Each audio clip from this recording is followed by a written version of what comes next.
heratı, serseri, serçayalatı. Beriye istiyasına ve muhakkakacılara peşteş gibi ümmetin olmuş heratı.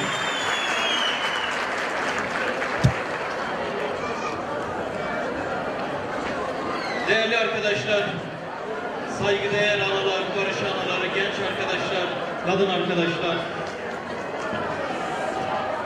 bir halkın en acı tarihinin en zalim dönemlerinden geçerken bile kendi iradesini yalnız bırakmayan siz değerli arkadaşlar. Hepiniz hoş geldiniz. Bu salonda sizlerle bir arada olmaktan büyük bir onur, büyük bir şeref duyuyorum.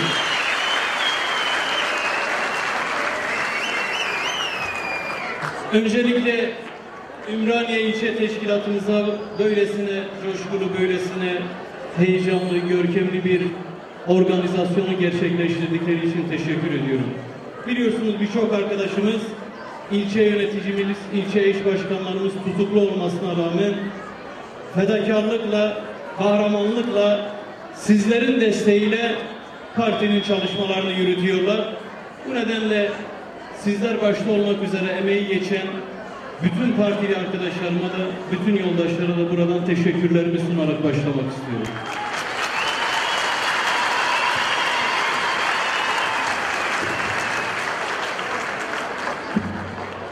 Öyle sanıyorum ki dünyanın en politik halkı 7'den 70'e politikleşmiş ve bu politik mücadele içerisinde çelikleşmiş bir halkıyla, bir kadroyla, bir kitleyle mücadele eden dünyada başka hiçbir iktidar yoktur.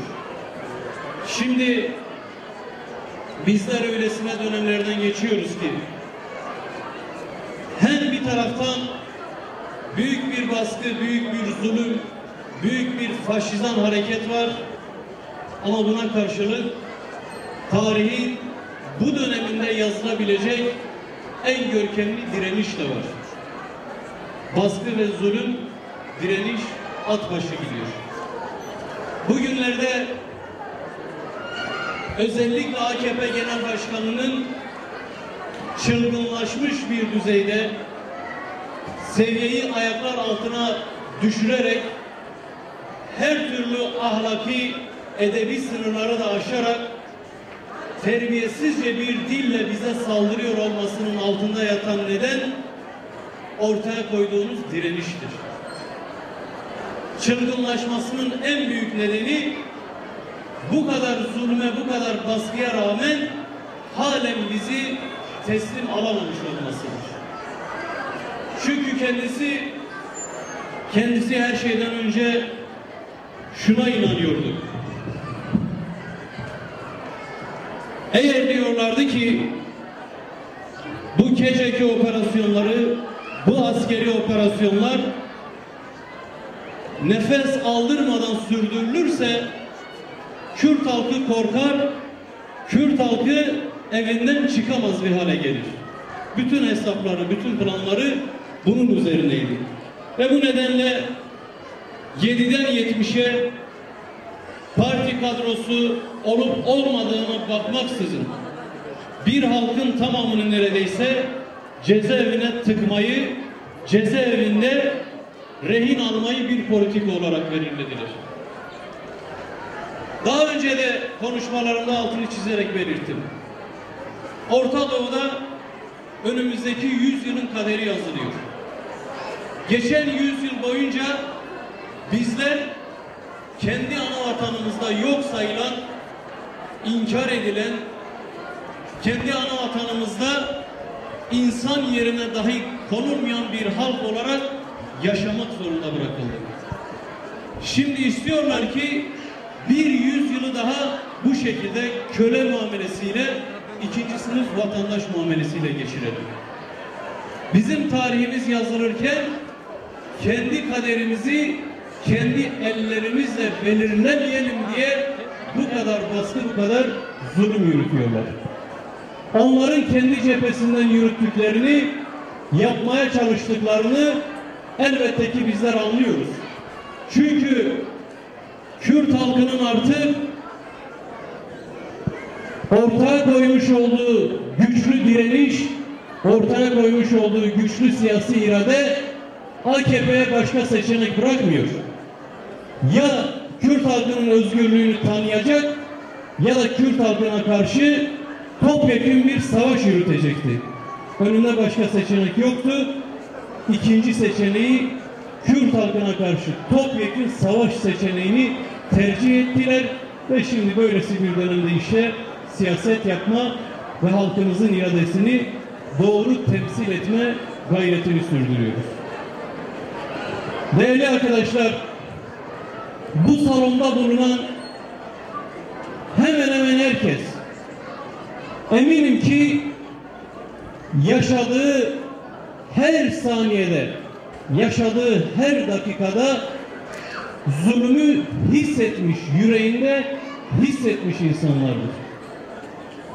Ya köyü yakılmıştır, ya bir yakınını bu savaşta kaybetmiştir, ya işkencesini, zulmünü görmüş, ya zindanını tatmış, ya bu sistemin her türlü zorbalığıyla, baskısıyla karşı karşıya kalmıştır. Ama sadece bu salondakiler değil, Kürt halkı 7'den 70'e artık böylesine bir trajediyi her gün yaşayan bir topluma dönüşmüş durumda. Bizler bu nedenle yürüttüğümüz mücadeleyi sadece Kürt halkının ana dili için, sadece Kürt halkının eğitimi için yürütmüyoruz. Bir halk elbette ki diliyle, kültürüyle birlikte vardır. Ama aynı zamanda vatanıyla, toprağıyla birlikte vardır. Kürdistan'ıyla birlikte vardır.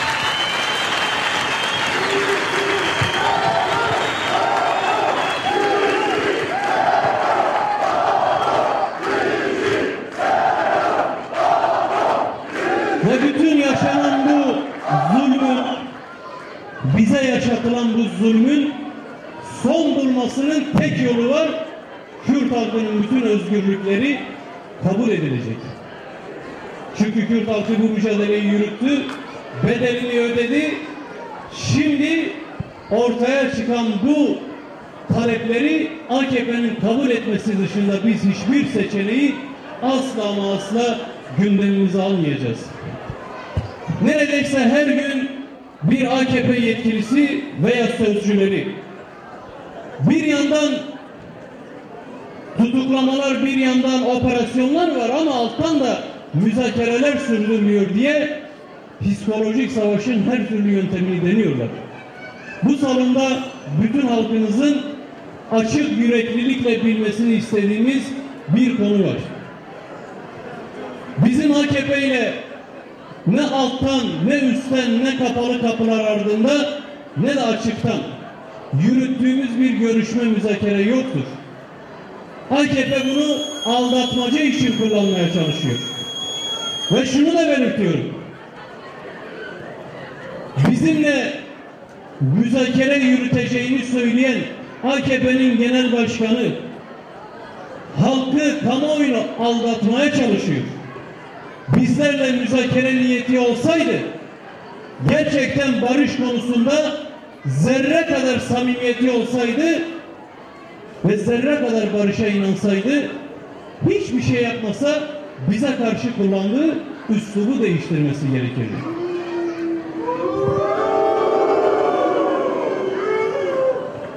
Ama Ümraniye'den, burada halkımızın huzurundan AKP'nin genel başkanına sesleniyorum. Sen bu yaptıklarınla, yürüttüğün katliam politikalarıyla, yürüttüğün tecrit politikalarıyla, siyasi soykırım operasyonlarıyla birlikte aynı zamanda bize hakaret ederek, bizi tehdit ederek, bizimle müzakere yürüteceğini sanıyorsan avucunu yalarsın, avucunu.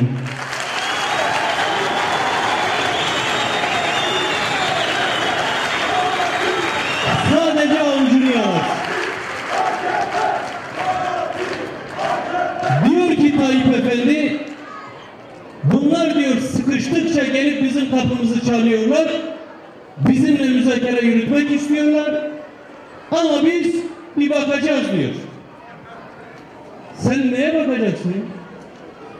Senin kapına bugüne kadar bir kez dahi başımız sıkıştığı için gelmişsek, kim ki gelmişse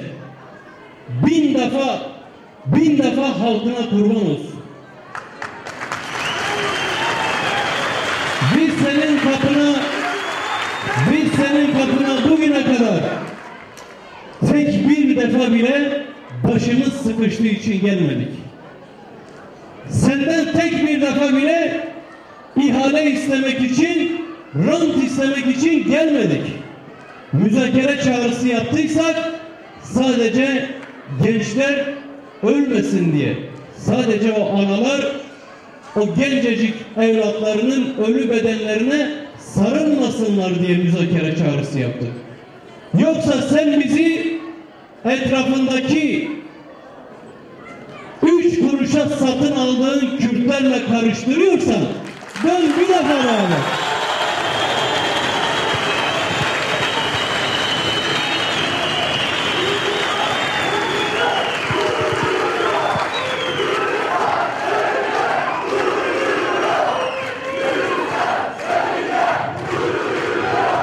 Bizim Tayyip Efendi'ye tavsiyemiz şudur. Senin karşında çoluk çocuk hareketi yok. Senin karşında Orta Doğu'nun en güçlü siyasal hareketi var. Bizimle ilgili konuşurken ona göre konuşacaksın. Haddini bileceksin, boyunun ölçüsünü bileceksin, ona göre bizimle konuşacaksın. Ve eğer barış istiyorsan, diyalog ve müzakereyle sorunların çözümünü istiyorsan, önce bu iradeye saygı duymayı öğreneceksin. Bunu yapacaksın, ondan sonra müzakere olur. Yok, her gün bize hakaret edip, tehdit edip, arkadaşlarımızı tutuklayıp, gece gündüz de katliamlar yapacaksan, bir kez daha söylüyorum. Seninle mücadele etmek bizim görevimizdir. Söz veriyoruz ki son nefesimize kadar seninle mücadele edeceğiz, müzakere etmeyeceğiz.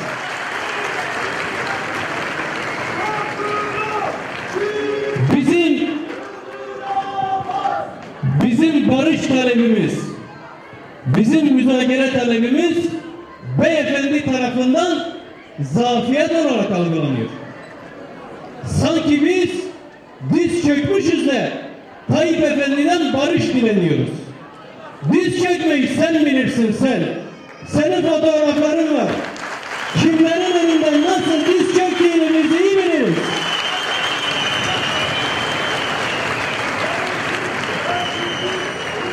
Biz diz çökelim, Tayyip Efendi'ye yalvaralım, ondan sonra kendisi belki düşünürmüş müzakere yürütmeyi. Sen kimsin ya?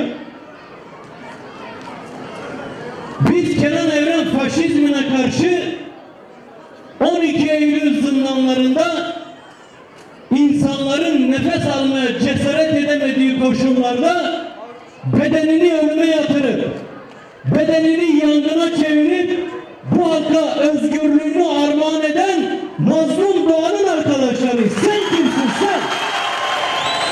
Sen kimsin?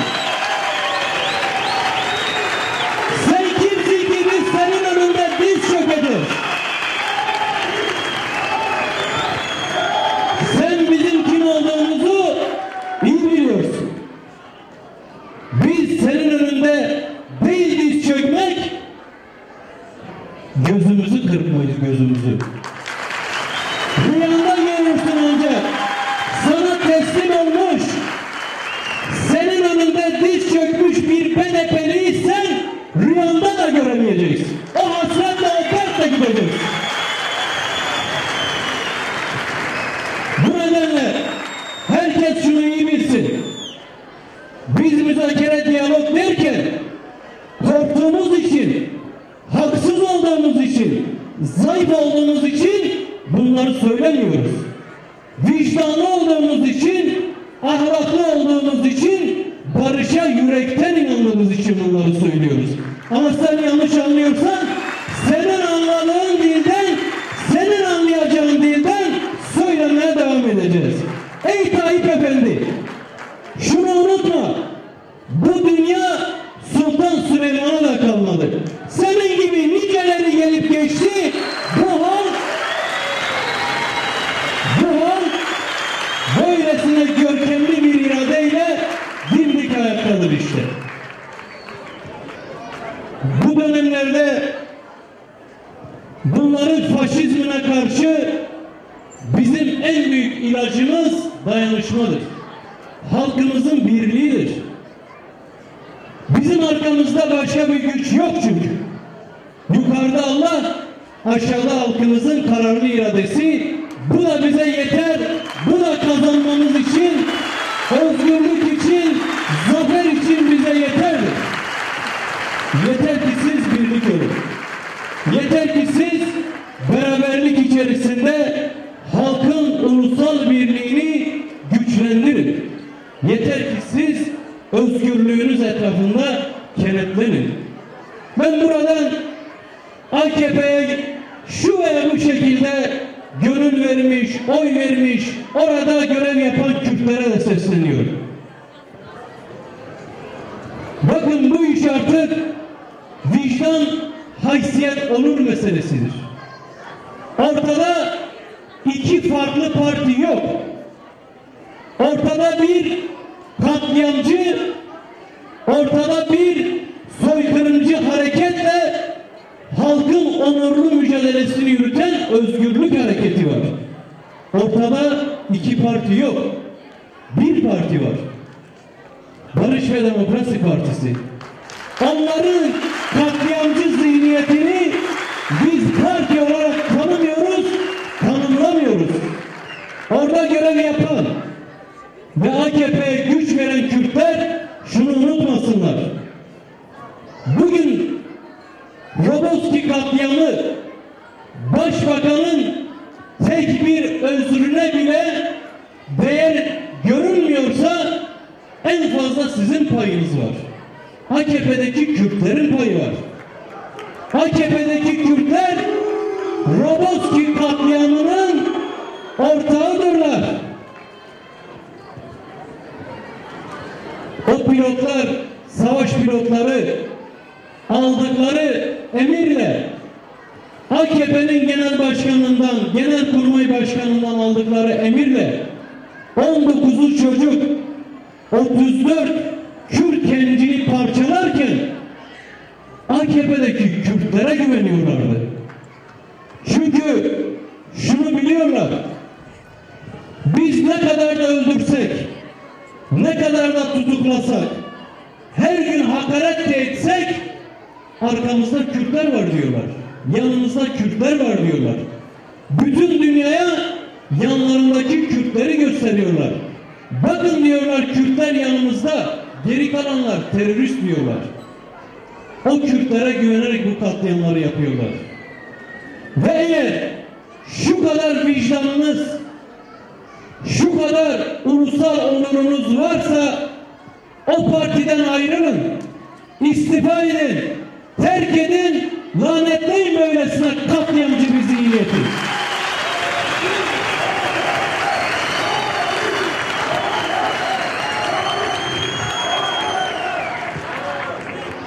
Haziran'da Başbakan Diyarbakır'a gidecek. Buradan Ahmet halkına sesleniyorum.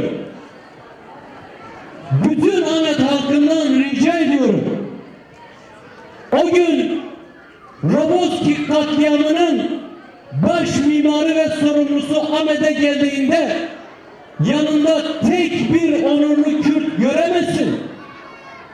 Konuşabileceği tek bir haysiyetli Kürt bulamazsın.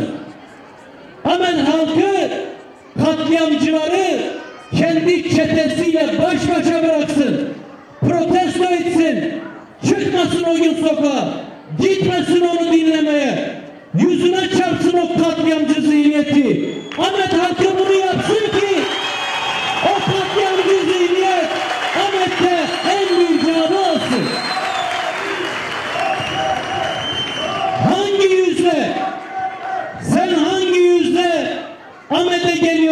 desinler. Sen benim çocuklarımı, sen benim gençlerimi savaş uçaklarıyla parçalayıp onların cenazelerine bile hakaret ederken, onlar kaçakçıydı, hak etmişti derken, sen onun partisine kalleş derken, sen hangi yüzle Diyarbakır'a gelirsin demesi lazım Ahmet Halkı'nın. Ahmet Halkı Tayyip Erdoğan'ı çetesiyle birlikte o meydanda yalnız bırakmalıdır. Yapılması gereken odur. Ahmet Halkı doğru tutumu göstermelidir. Özellikle AKP'ye oy vermiş Diyarbakırlılar. Karşınıza bir kez daha böyle bir fırsat çıkmayacak. Siz o meydana genel başkanınızı dinlemeye gittiğinizde genel başkanınız şunu söyleyecek. Bakın diyecek, Kürtlerle bir sorunumuz yok. Bakın diyecek, benim canım Kürt kardeşlerim benimle birlikte diyecek ve siz o gün işte Roboski'deki 34 çocuğun, gencin kanına bulaşmış olacaksınız. Gitmeyin o meydana, dinlemeyin o katilleri, seslerine kulak vermeyin, katliamlarına destek vermeyin.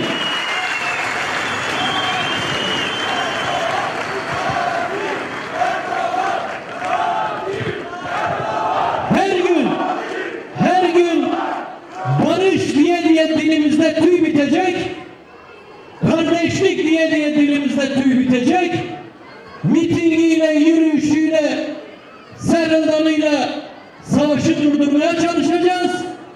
Ama bu eli kanlılar çıkıp bize kalleş diyecek, katil diyecek. Yok öyle ama.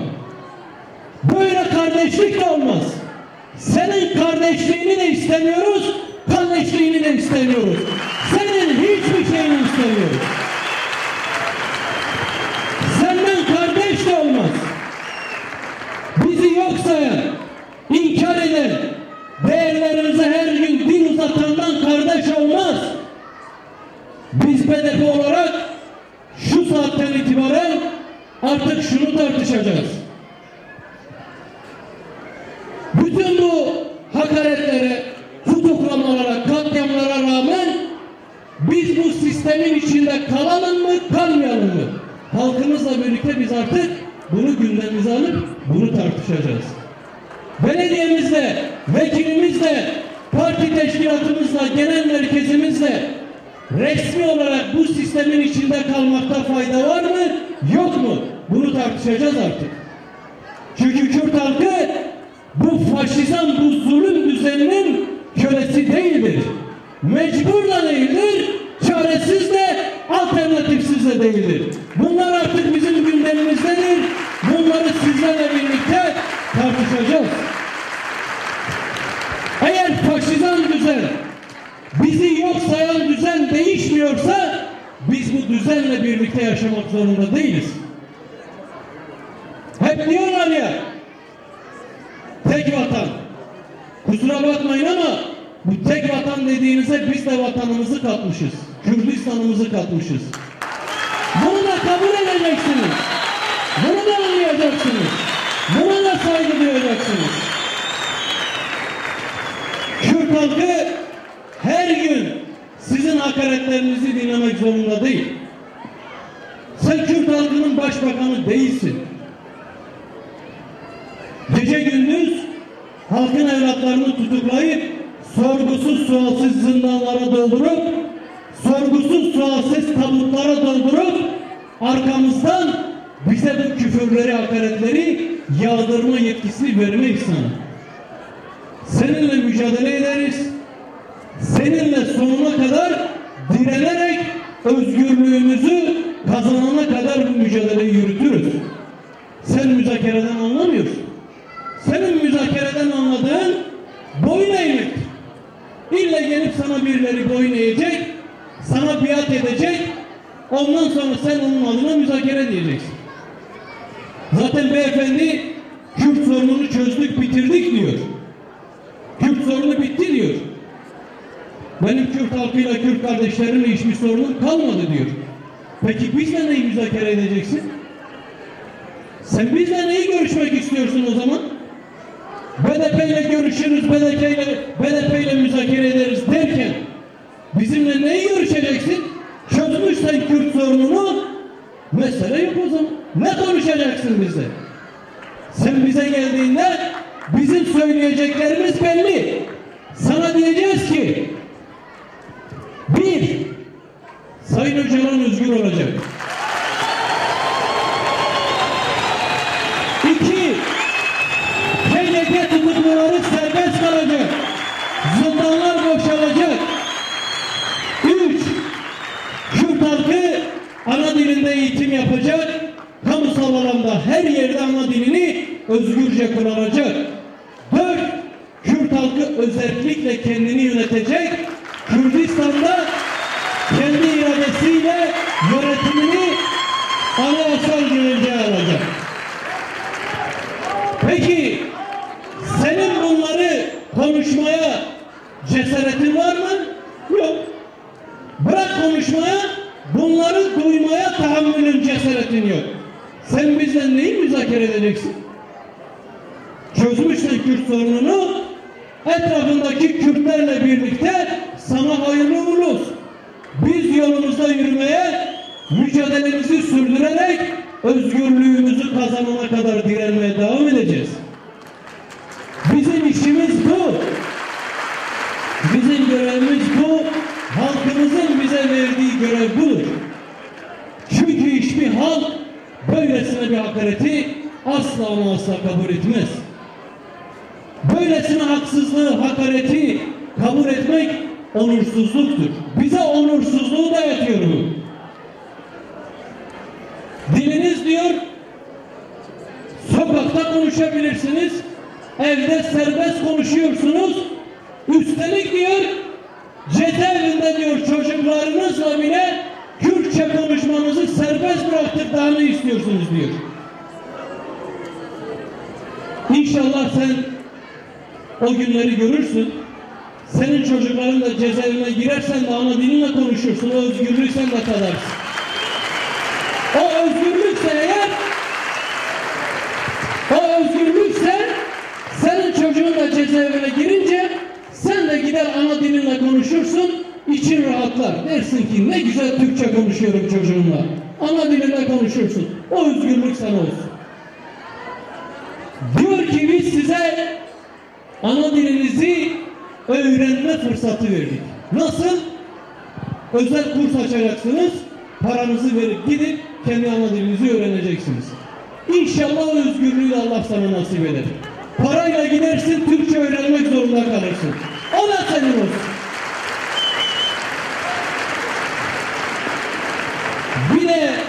Bir de açılımların en büyüğü, açılımların şahı TRT Şeş var ki dillere destan. Anlata anlata bitiremez. Anlata anlata TRT Şeş'i bitiremiyor. Neymiş? Devlet oradan Kürtçe konuşuyormuş. Ya korucular da Kürtçe konuşuyor. Devletin korucusu da başından beri Kürtçe konuşuyor. TRT Şeş'ten de güzel konuşuyor korucular. Mesele Kürtçe konuşmak değil ki. Sen TRT Şeş'ten halka Kürtçe hakaret ediyorsun. Mesele bu değil. Kürt halkının senden istediği Kürtçe devlet propagandası değil. AKP'nin Kürtçe propagandasını istemiyor senden. Sen gölge etme. Başka insan istemiyoruz biz. Biz televizyonumuzu da açarız, okulumuzu da açarız, kitabımızı da basarız, gazetemizi de çıkarırız. Sen gölge etme sadece. Sen bu yönetimi, özelliği Kürt halkına teslim et.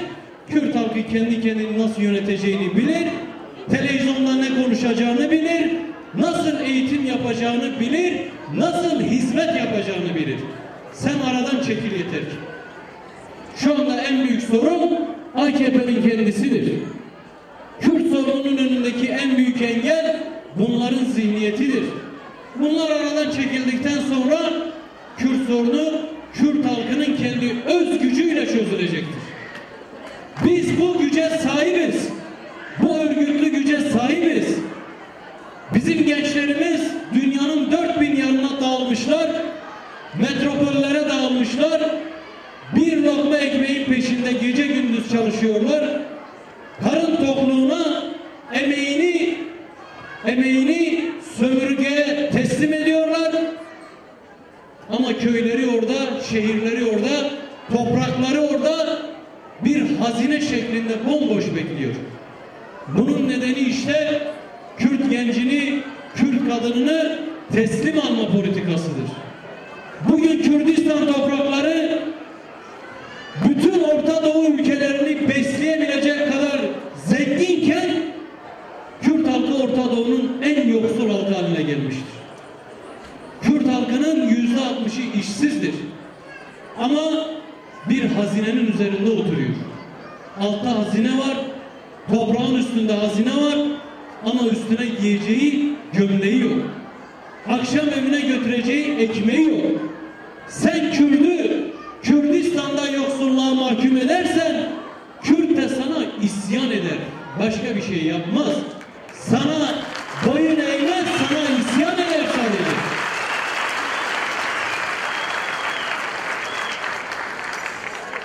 Değerli arkadaşlar,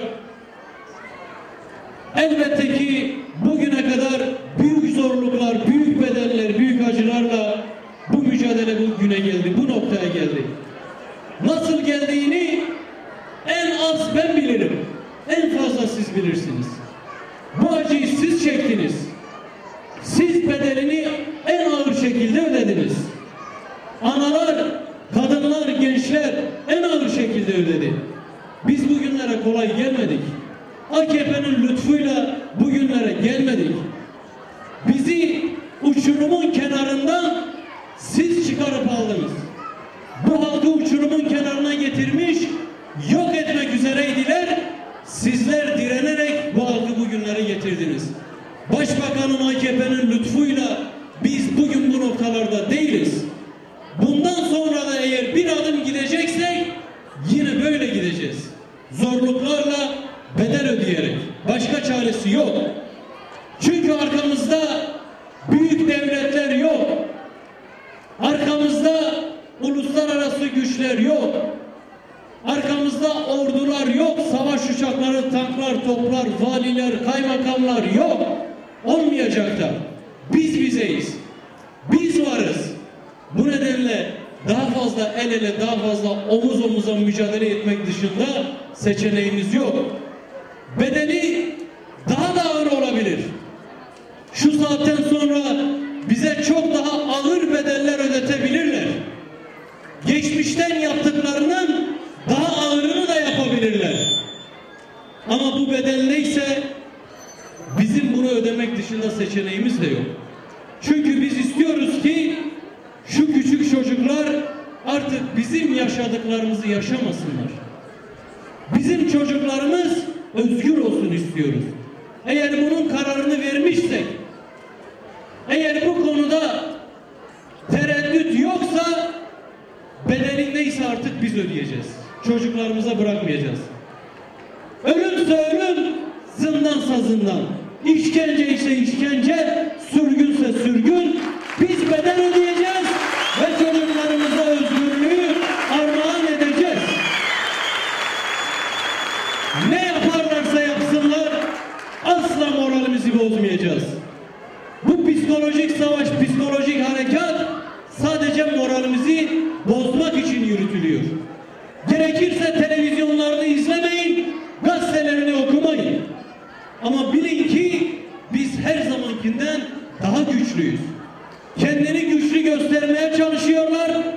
Biz bitmişiz, tükenmişiz, biz yenilmişiz gibi göstermeye çalışıyorlar.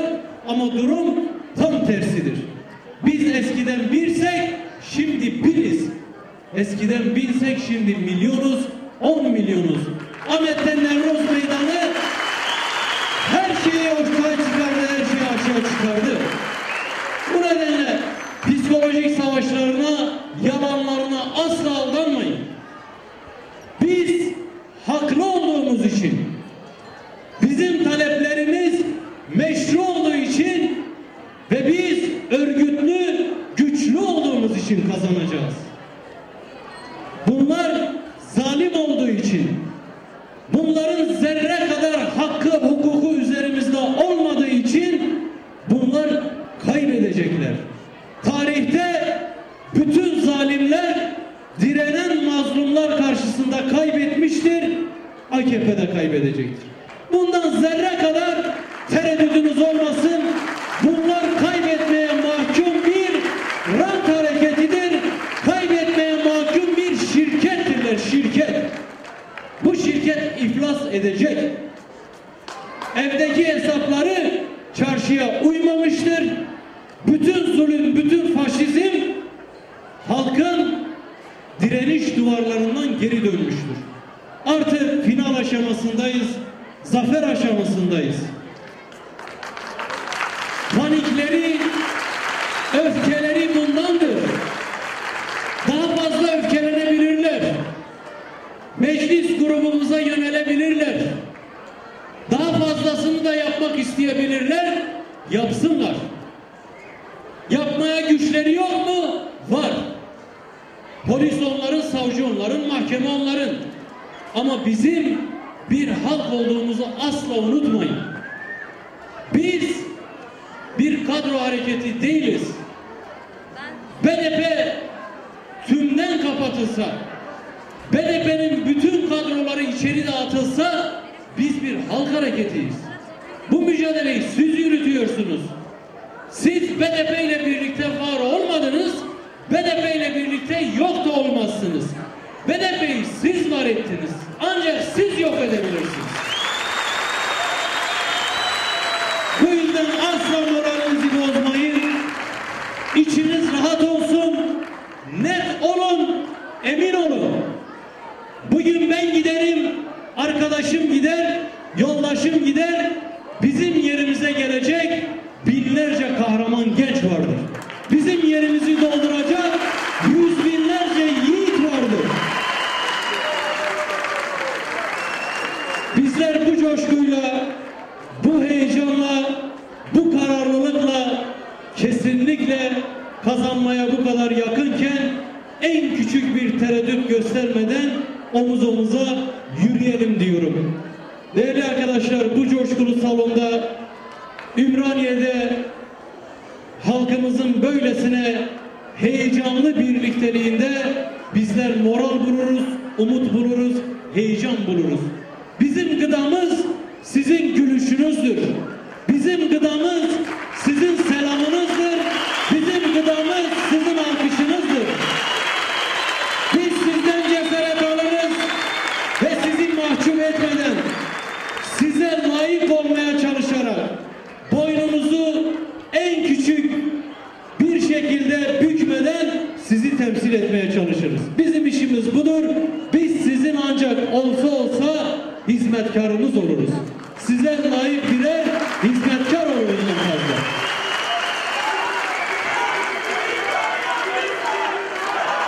Bir kez daha bu mücadelede büyük bedeller ödeyerek bizleri buraya getiren, bu siyasal iradeyi Orta Doğu'ya büyük bir güç olarak ilan eden şehitlerimiz başta olmak üzere bütün değerlerimize buradan bir kez daha söz veriyoruz ki bizler barış analarına özgürlüğü teslim edene kadar onların o kutsal ellerine halkımızın